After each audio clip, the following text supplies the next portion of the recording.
செய்தியாக பார்த்து வருகிறோம். முன்னாள் அமெரிக்க அதிபர் டொனால்ட் ட்ரம்ப் மீது துப்பாக்கிச்சூடு நிகழ்ந்திருக்கிறது.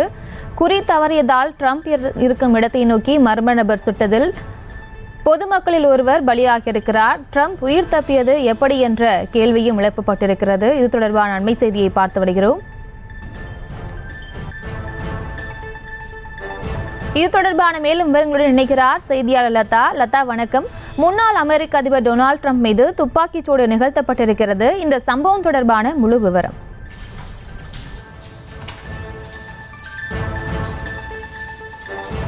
வணக்கம்.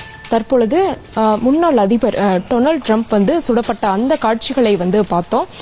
இந்த சம்பவத்தை அடுத்து அவர் எப்படி நல்வாய்ப்பாக உயிர் தப்பினார், அங்கு என்ன நடந்தது அப்படின்ற விஷயங்களை பத்தி நம்ம இப்ப பார்க்கலாம். முக்கியமா பார்த்தோம்னா நவம்பர் மாதத்துல அமெரிக்க அதிபர் தேர்தலானது நடக்குது. அதுக்கான அந்த பிரச்சாரத்தில் அங்க இருக்கக்கூடிய அரசியல் கட்சியினர் தீவிரமா ஈடுபட்டு இருக்காங்க. டொனால்ட் ட்ரம்ப்பும் கூட குடியரசுக் கட்சியினுடைய வேட்பாளரா அந்த கட்சியின் சார்பில் அங்க போட்டியிட இருக்காரு. அதற்கேற்ற வகையில் அவர் தீவிரமான பிரச்சாரத்தில் ஒரு புறம் ஈடுபட்டு கொண்டிருக்கிறார். அந்த வகையில பென்சில்வேனியா பகுதியில் அவர் அந்த பிரச்சாரத்தில் ஈடுபட்டு கொண்டிருந்த பொழுது அவரினுடைய ஆதரவாளர்கள் பொதுமக்கள் மத்தியில் அவர் அந்த பிரச்சாரத்தில் ஈடுபட்டு கொண்டிருந்த பொழுது இந்த சம்பவமானது அரங்கேறி இருக்கிறது. அவர் அந்த மேடையில் நின்று பொதுமக்கள் மற்றும் ஆதரவாளர்கள் மத்தியில் பேசிக் கொண்டிருந்த பொழுது திடீரென்று அந்த துப்பாக்கி சத்தமானது கேட்கிறது. திடீரென்று அந்த துப்பாக்கி சத்தம் கேட்ட அடுத்த கணமே அந்த துப்பாக்கி குண்டானது ட்ரம்பினுடைய வலது காதில் உரசி சென்றிருக்கிறது. அந்த வலது காதில் உரசியதில் அவருக்கு ரத்த கசிவானது ஏற்பட்டிருக்கிறது.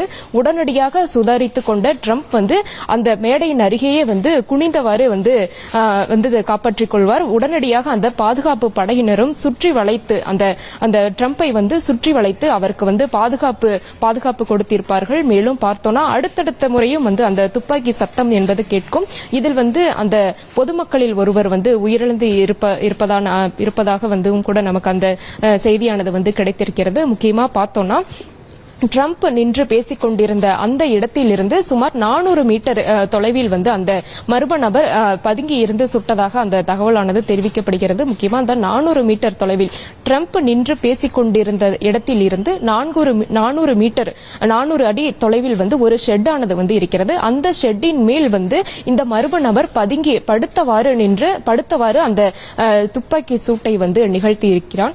முக்கியமா பார்த்தோம்னா அந்த துப்பாக்கி சூட்டிற்கு அதிநவீன தானியங்கி துப்பாக்கி என்று சொல்லக்கூடிய ஆட்டோமேட்டிக் ரைபிள அந்த மர்ம நபர் பயன்படுத்தி இருப்பதும் கூட நமக்கு தெரிய வந்திருக்கிறது. அந்த துப்பாக்கி பார்த்தோம் அப்படின்னா ஒவ்வொரு முறையும் லோட் செய்யணும்ன்ற அவசியம் கிடையாது. ஒரு முறை சுட்டாலே அந்த துப்பாக்கி செயல்படும். அந்த மாதிரி பார்த்தோம்னா ஒவ்வொரு முறையும் அதை ரீலோட் செய்யணும்ன்ற அவசியம் கிடையாது குண்டுகளை. அந்த வகையில அந்த அதிநவீன துப்பாக்கியை பயன்படுத்தி இந்த துப்பாக்கி சூட்டை அவன் நிகழ்த்தி இருப்பது தெரிய வந்திருக்கிறது. அந்த வகையில பார்த்தோம்னா 400 மீட்டர் தொலைவில் இருந்து அந்த ஷெட்டில் படுத்திருந்தவாறு ட்ரம்பை பார்த்து அந்த குறிவைத்து அவன் சுட முயற்சி செய்திருக்கிறான். ஆனால் நல்வாய்ப்பாக குறி தவறி ட்ரம்பினுடைய வலது காதில் பட்டிருக்கிறது. அந்த குண்டு லேசாக உரசியதில் அவருக்கு அந்த ரத்த கசிவானது ஏற்பட்டிருக்கிறது. உடனடியாக சுதாரித்துக் கொண்ட ட்ரம்ப் அந்த இடத்திலேயே அப்படியே குனிந்தவாறு இருப்பார்.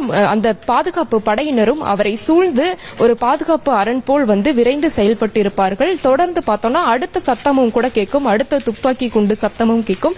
அந்த துப்பாக்கி குண்டு பாய்ந்ததில் அந்த அருகில் இருந்த அந்த பொதுமக்களில் ஒருவர் கூட உயிரிழந்து இருக்கிறார். பார்த்தோம்னா இந்த சம்பவத்தை தொடர்ந்து பலரும் கூட கண்டனம் என்பது ஒரு புறம் தெரிவித்து வரக்கூடிய நிலையில் அமெரிக்காவில் பிரச்சாரத்தின் போது இது போன்ற ஒரு சம்பவமானது நிகழ்ந்திருப்பது ஒரு அதிர்வலையை ஏற்படுத்தி இருக்கிறது. அவரினுடைய ஆதரவாளர்களும் கூட ஒரு புறம் அதிர்ச்சியில் இருக்கக்கூடிய ஒரு நிலையில் இந்த மாதிரியான ஒரு சம்பவமானது ஏற்பட்டிருக்கிறது. முக்கியமா பார்த்தோம்னா அமெரிக்க அதிபரா இருக்கட்டும் அல்லது முன்னாள் அதிபர்களா இருக்கட்டும் அவர்களுக்கு போதுமான அளவு பாதுகாப்பு என்பது வழங்கப்படும் பாதுகாப்பு படையினரால்.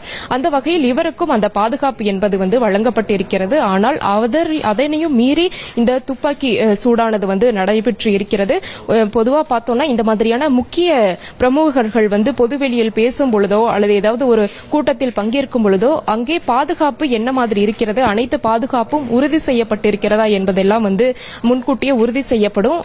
முக்கியமா பார்த்தோம்னா அந்த இடத்தில் அந்த ஸ்டேஜ் இருக்கக்கூடிய இடத்தில் இருந்து எந்த இடத்தில் இருந்து சுட்டாலும் சரியாக அந்த ஷூட்டருக்கு குறி கிடைக்காத இடத்தில்தான் அந்த ஸ்டேஜ் ஆனது அமைக்க அமைக்கப்படும் அந்த மாதிரி தான் வந்து இந்த இடத்துலயும் வந்து அமைக்கப்பட்டு இருக்கு என்பதை வந்து நம்ம புரிஞ்சு கொள்ளலாம். முக்கியமா ட்ரம்ப் வந்து உயிர் தப்பியதுக்கு 2 காரணங்களாக வந்து முன்வைக்கப்படுது. முக்கியமா அந்த குறியானது வந்து தப்பி இருக்கிறது. ஷூட்டர் வந்து முதலில் அந்த குண்டானது சுட்ட உடனே அந்த குண்டானது வந்து வலது காதை வந்து துளைத்து சென்றிருக்கிறது, உரசி சென்றிருக்கிறது.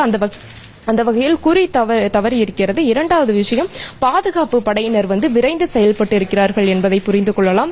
அந்த சத்தம் கேட்ட உடனேயே வந்து பாதுகாப்பு படையினர் ட்ரம்பை சுற்றி வளைத்து மீண்டும் அந்த குண்டு படாத வகையில் வந்து பாதுகாத்து இருக்கிறார்கள். மேலும் பார்த்தோம்னா அந்த அடுத்த 2வது குண்டு சத்தம் கேட்ட உடனேயே அந்த சத்தத்தின் அடிப்படையில் அந்த குண்டு எந்த திசையில் இருந்து வருகிறது என்பதை வந்து கண்டுபிடித்த பாதுகாப்பு படையினர் உடனடியாக அந்த மர்ம நபர் வந்து பதுங்கியிருந்த அந்த இடத்தை நோக்கி அவர்கள் பதில் தாக்குதலும் கூட நடத்தியிருக்கிறார்கள். அந்த பாதுகாப்பு படையினர் நடத்திய அந்த பதில் தாக்குதலில் அந்த மர்ம நபர் வந்து உயிரிழந்திருக்கிறார். அந்த வகையில் பார்த்தோம்னா டொனால்ட் ட்ரம்ப் இந்த துப்பாக்கி சூட்டில் நல்வாய்ப்பாக வந்து உயிர் தப்பியிருக்கிறார். முக்கியமா பார்த்தோம்னா 2 விஷயங்கள். ஒன்று, குறி வந்து தவறி இருக்கிறது. வலது காதில் வந்து உரசி சென்றதில் வந்து அந்த குறியானது தவறி இருக்கிறது. மற்றொரு விஷயமா நம்ம வந்து புரிந்து கொள்ளக்கூடிய விஷயம் என்ன அப்படின்னா, பாதுகாப்பு படையினர் விரைந்து செயல்பட்டு இருக்காங்க என்பதை வந்து நம்ம புரிந்து கொள்ளலாம். அதே போல பார்த்தோம்னா வலது காதில் அந்த துப்பாக்கியானது உரசி சென்று இருக்கக்கூடிய நிலையில் ரத்த கசிவானது ஏற்பட்டு தொடர்ந்து அவர் மருத்துவமனைக்கும் கூட வந்து அழைத்து செல்லப்பட்டு சிகிச்சை என்பது வழங்கப்பட்டு இருக்கிறது. தொடர்ந்து அவர் தற்பொழுது நலமாக இருக்கிறார். அவர் வந்து வீடு திரும்பி இருக்கிறார்.